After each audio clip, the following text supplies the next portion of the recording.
Hi, I am श्रवण। आज का lesson हम प्रैक्टिस करने जा रहे हैं पास्ट सिंपल पॉजिटिव सेंटेंसेस। ध्यान दीजिएगा, जब हम प्रेजेंट बोलते हैं तो कोई दिक्कत नहीं होती है क्योंकि वर्ब का फर्स्ट फॉर्म लगाना होता है। लेकिन वहीं पर यदि हमें पास्ट में बात करनी हो किसी विषय वस्तु पे, कल जो आपने किया होगा, लास्ट ईयर किया होगा, या कई साल पहले किया होगा, या कुछ घंटे पहले किया होगा, तो इसको कैसे बोलें?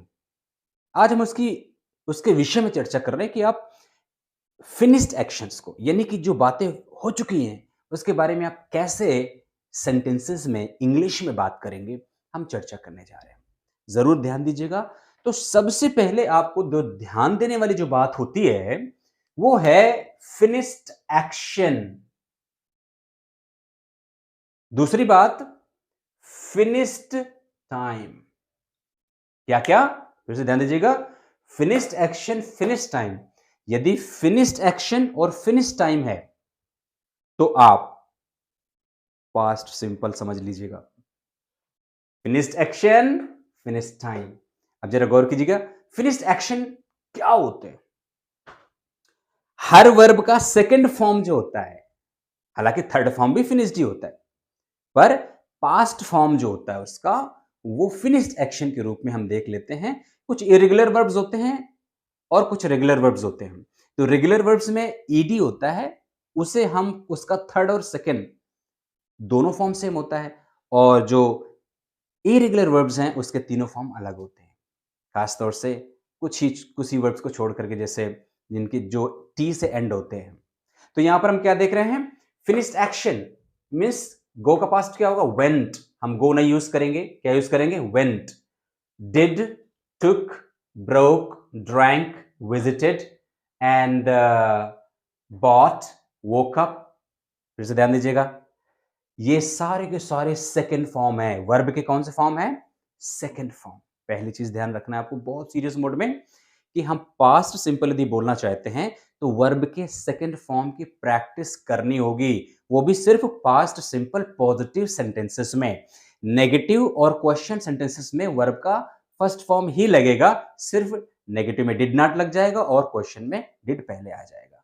अच्छा, पर दिक्कत होती है पास्ट सिंपल पॉजिटिव सेंटेंसेस में। नाउ फिनिश्ड एक्शन क्या होते हैं? Last year, last week, last Monday, yesterday, an hour ago, a day before yesterday, this morning। ये सारे के सारे क्या हैं? आपके पास्ट सिंपल में यूज होने वाले टाइम्स हैं। टेंसेस में टाइम ना हो तो टेंस का मतलब ही नहीं है। यदि हर टेंस का अपना टाइम है तो पास्ट सिंपल का भी अपना टाइम होगा। तो यदि आप कोई action last week, yesterday, last Monday, last year, a day before yesterday, ऐसे आप कर हुआ है तो समझ लीजिए आपका उसमें पास्ट सिंपल यूज होगा। सो फिर से एक बार शॉर्ट रिवीजन, क्या होगा? Finished action, finished time.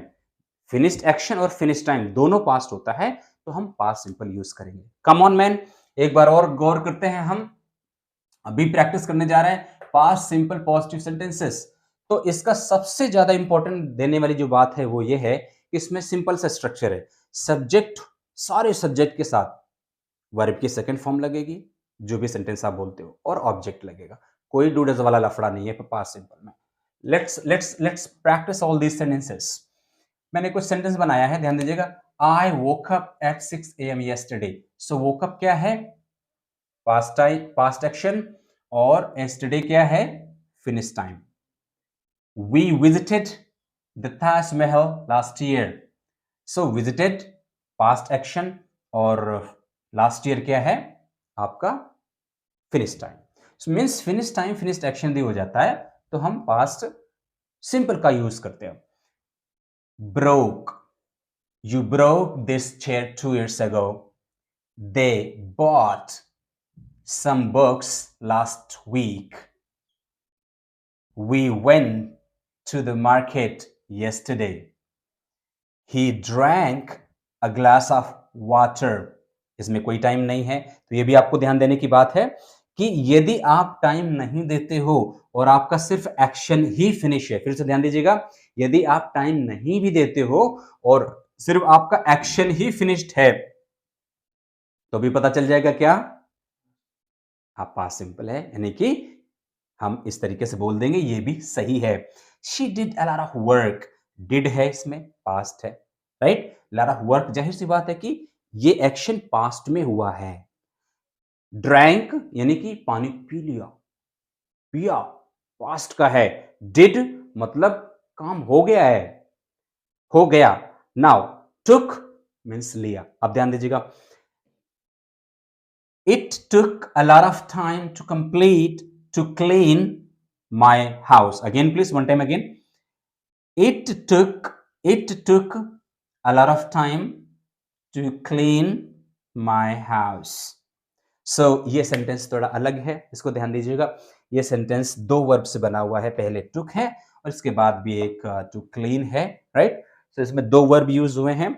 सो ये भी ध्यान देने की जरूरत है, यदि पास्ट सिंपल आप प्रैक्टिस कर रहे हैं तो पहले जो सब्जेक्ट के बाद वाला जो आपका एक्शन वर्ब होगा वही पास्ट होगा।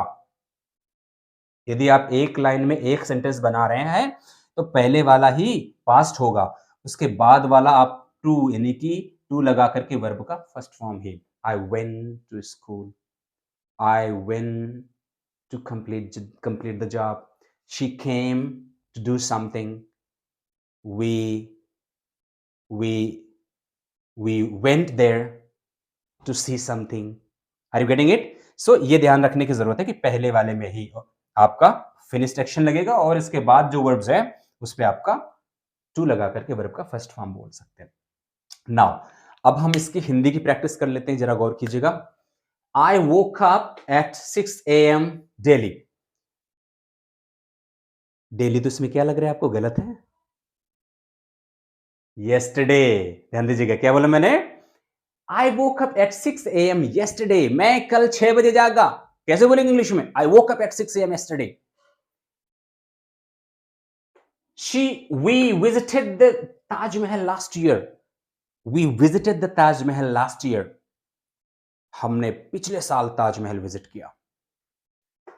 You broke this chair 2 hours ago। तुमने इस कुर्सी को 2 घंटे पहले तोड़ा। तुमने इस कुर्सी को 2 घंटे पहले तोड़ा। कैसे बोले इंग्लिश में? You broke this chair 2 hours ago। Okay, come on। They bought some books last week। अब यदि आपको ये कहना हो कि उन्होंने कुछ किताबें पिछले सप्ताह खरीदी, तो कैसे बोले इंग्लिश में? They bought some books last week। उन्होंने कुछ किताबें पिछले सप्ताह खरीदी। They bought some books last week। Okay, now we went to the market yesterday। यदि आपको कहना हो कि कल हम मार्केट गए, कैसे बोले इंग्लिश में? We went to the market yesterday। We means कई लोग। We went to the market yesterday। कल हम मार्केट गए।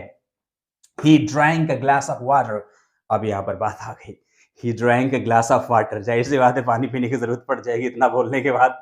So he drank a glass of water। आपको दिए कहना उसने एक गिलास पानी पिया। He drank a glass of water।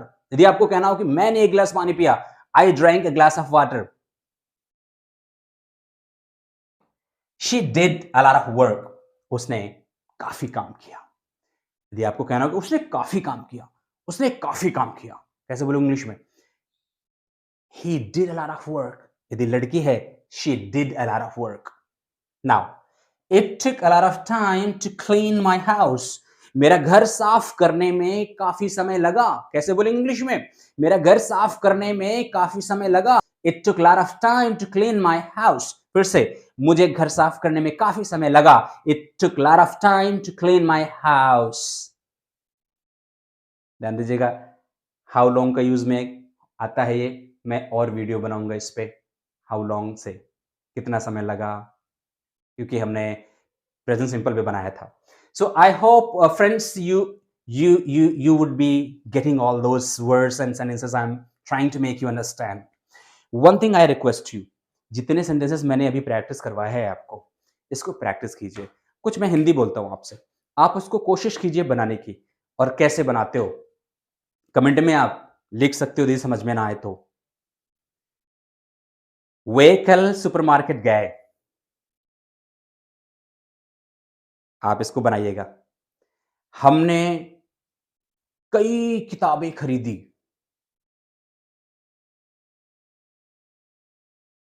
बहुत से लोगों ने बहुत से लोगों ने उसे पीटा। मेरी मम्मी ने मुझे डांटा।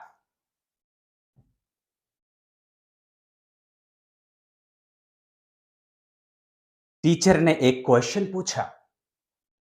आप इनकी इंग्लिश बनाइएगा और लिखिएगा। गलती हो, ना समझ में आए, मुझसे ज़रूर पूछिएगा। सो बहुत-बहुत शुक्रिया। Thank you so much for watching this video. I hope this video can help you to speak things in the past. Take care. Thank you.